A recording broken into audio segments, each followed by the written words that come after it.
President Kamala Harris and former President Donald Trump is far from over. Let's bring in our NBC 10 political analyst, Wendy Schiller. A number of states have already been called for either Harris or Trump, and Trump leads. But some big states like Pennsylvania and Georgia, Michigan, it's just too close to call. So when do you think, Wendy, that we might know who the new president is?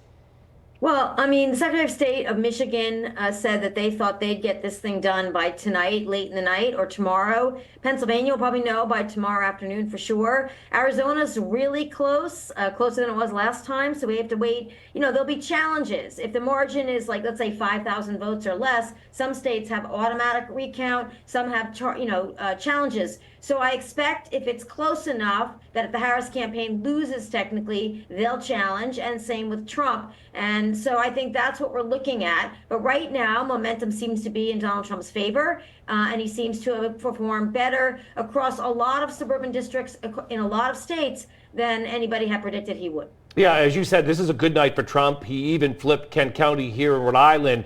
We knew that there was a lot of young voters that kind of surprised people, but was this issue driven, do you think?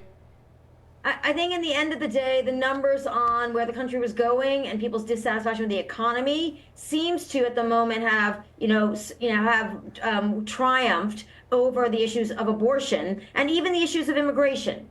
Inflation has come way down. Unemployment is at record historic lows. So the economy, interest rates are coming down. The economy is actually doing quite well now. But I think what people have been through in the last 2 years stuck with them, and they believe that Donald Trump will be better than Harris on the economy. However, there is still a path where she could flip Wisconsin back, and that she might be able to even win Pennsylvania if she picks up Arizona and Nevada. So we just don't know yet. But if Trump wins, it's really going to be because people thought he would be better on the economy.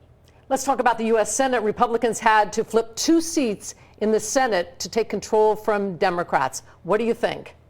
Well, it looks like Sherrod Brown, longtime senator of Ohio and Democrat, it looks like he's going to lose. It could be Tammy Baldwin in Wisconsin also loses, and Bob Casey may lose in Pennsylvania. So it could be a much worse night for the Democrats in their Senate races than they anticipated, and that'll have real implications. If it stays close, the Democrats have a chance to sort of block some things for Donald Trump.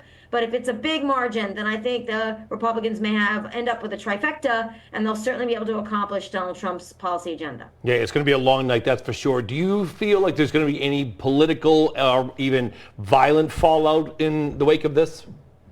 I don't think there'll be violent fallout. I mean, you do worry about Donald Trump being, looking like he's going to win tonight, like we had in 2020, and then a day and a half later, he didn't win the election. So I think that could be problematic in some parts of the country. But in general, I think people are fairly exhausted from the rhetoric and the campaign. And I think that, whoever's declared the winner, country's got to accept it, move on, turn the corner, and look ahead to the next election. Yeah, we want peace, don't we?